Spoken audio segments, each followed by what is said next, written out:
बॉलीवुड के शोमैन कहे जाने वाले राज कपूर के जाने के बाद कपूर खानदान ने एक एक करके उनकी सभी यादों को मिटा मिटा डाला है। सबसे पहले तो उनका आरके स्टूडियो बेच दिया था और अब उनका पुश्तैनी घर भी इस खानदान ने बेच खाया है। राज कपूर की आखिरी याद और अपने पूर्वजों की धरोहर की कीमत कपूर खानदान की नई पीढ़ी ने 100 करोड़ रुपए लगाई है। ये पुश्तैनी बंगला अपने साथ न जाने कितने ही सुनहरे लम्हों का गवा रहा था। इसी घर में ऋषि कपूर पले बड़े थे। ऋषि कपूर और नीतू कपूर की शादी हुई थी और करिश्मा ने भी इसी घर की छत के नीचे 7 फेरे लिए थे। एक समय था जब पूरा कपूर खानदान देवदार नाम के इस खूबसूरत बंगले में रहा करता था, लेकिन जैसे जैसे सभी ने शोहरत की सीढ़ियां चढ़ी, सब अलग अलग हो गए और सभी ने अपना अपना घर ले लिया। जिसके बाद पिछले 2 सालों से राज कपूर का ये बंगला किसी भूत बंगले की तरह खाली पड़ा था। पहले यहाँ पर रणधीर कपूर और उनके छोटे भाई राजीव कपूर दोनों साथ साथ रहते थे, लेकिन साल 2021 के फरवरी महीने में जब राजीव कपूर इस दुनिया को अलविदा कह गए, तब से रणधीर इस घर में अकेले पड़ गए।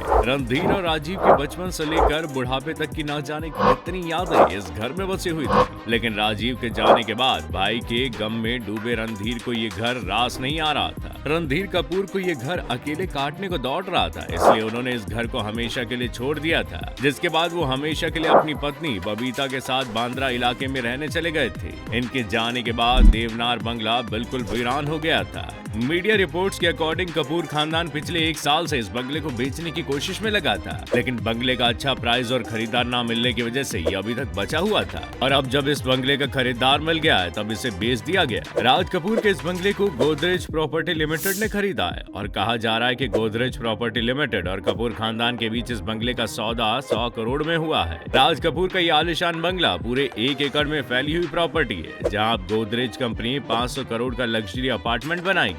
इस बंगले के बिकने की वजह से राज कपूर के सबसे बड़े बेटे रणधीर कपूर काफी भावुक हो गए थे। उनका कहना था कि इस बंगले से उनकी और उनके पूरे परिवार की काफी सारी यादें जुड़ी हुई है। उन्होंने इस घर में खुशी और गम दोनों ही लम्हों को साथ में जिया है, इसलिए इस परिवार के लिए इस बंगले की काफी इंपॉर्टेंस है। उन्होंने गोदरेज कंपनी से एक खास गुजारिश की कि कंपनी इस घर की धरोहर को संभाल के रखे, लेकिन दोस्तों ये सोचने वाली बात है कि कपूर खानदान के लिए जब इस बंगले की इतनी इंपॉर्टेंस है और ये उनके पुरखों की धरोहर है, तो उन्होंने इस बंगले को बेचने का डिसीजन क्यों लिया। चलिए छोड़िए, आगे बढ़ते हैं। राज कपूर इंडस्ट्री के उन एक्टर में शुमार थे जिनके एक्टिंग का कोई तोड़ नहीं था। इनका स्वैग इतना था कि ये सोते भले जमीन पर थे, लेकिन पीने के लिए इन्हें एक से एक महंगी शराब की ब्रांड चाहिए होती थी। राज कपूर का अंदाज सबसे जुदा था। नीचे से कुछ इंच छोटी पैंट, सर पर एक टोपी और सभी को हंसाने वाला ये चेहरा साल 1988 में इस दुनिया को छोड़कर चला गया, लेकिन जब ये गए तो अपने पीछे बेशुमार दौलत छोड़कर गए थे। इनका ये पुश्तैनी घर कोई एक प्रॉपर्टी नहीं है जिसकी कपूर खानदान ने कीमत लगाई है। इससे पहले इन्होंने राज कपूर साहब का आरके स्टूडियो बेचा था, जिसमें इस सदी की ना जाने कितनी ही हिट फिल्में बनी थी। इसी स्टूडियो में श्री 420 से लेकर बॉबी जैसी फिल्मों तक की शूटिंग हुई थी। कपूर खानदान के स्टूडियो में आग लगने की वजह से काफी भारी नुकसान हुआ था। हालांकि इसे बेचने के लिए कपूर प्लानिंग बहुत पहले से कर रहे थे, क्योंकि वो इसकी मेंटेनेंस का खर्चा उठाने में नाकामयाब थे।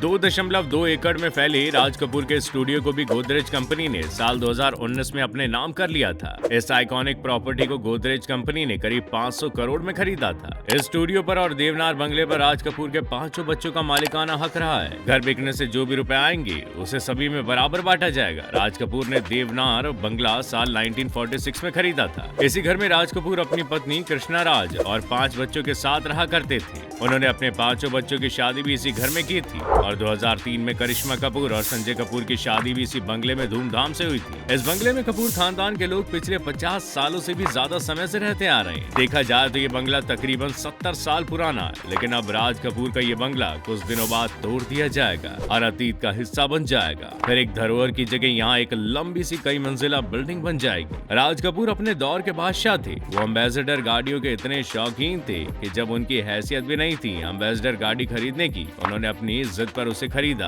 और सिर्फ खरीदा ही नहीं, बाद में उन्होंने इस गाड़ी को कई लोगों को गिफ्ट भी किया था। बॉबी फिल्म की सक्सेस के बाद उन्होंने अपनी कई दोस्तों को ये गाड़ी खुशी से गिफ्ट की थी। हालांकि उन्होंने इस फिल्म के लिए फिल्म के प्रोड्यूसर तक को नंगा कर दिया था। दरअसल बॉबी फिल्म को बनाते समय प्रोड्यूसर ने उन्हें प्रॉफिट का हिस्सा देने की बात कही थी, लेकिन जब फिल्म हिट हो गई थी तो उन्होंने उसे देने से मना कर दिया। बस फिर क्या था, राज कपूर साहब का दिमाग फिरा और वो आधी रात को उसके घर के बाहर जाकर चिल्लाने लगे और प्रोड्यूसर बेचारा लुंगी में बाहर आया था और उसकी आवाज सुनकर आसपास के सभी लोग इकट्ठे हो गए थे। उन्होंने प्रोड्यूसर से पूछा, मेरा प्रॉफिट कहाँ है? तो प्रोड्यूसर ने कहा कि मेरे पास है, मैं कल देता हूँ। इतने में राज कपूर साहब ने सबके सामने उनकी लुंगी खींच दी और कहा कि अब कल आना और प्रॉफिट देकर अपनी लुंगी ले जाना। तो कुछ ये था राज कपूर साहब का अलबेला अंदाज। आज वो भले ही नहीं है, लेकिन उनका इंडस्ट्री में कंट्रीब्यूशन हमेशा याद रहेगा।